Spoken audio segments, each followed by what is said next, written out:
In this video, you will see how to put a line on a letter in Word document like this. It's very easy. First, you need to go to the Insert tab and here you will see the option of equation.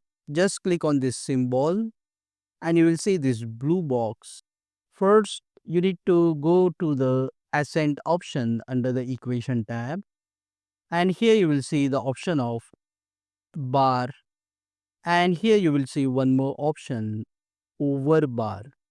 So the difference is just the length of the bar. The length of the bar here is little more compared to the only bar option. You can select anyone you want and then you will see this box.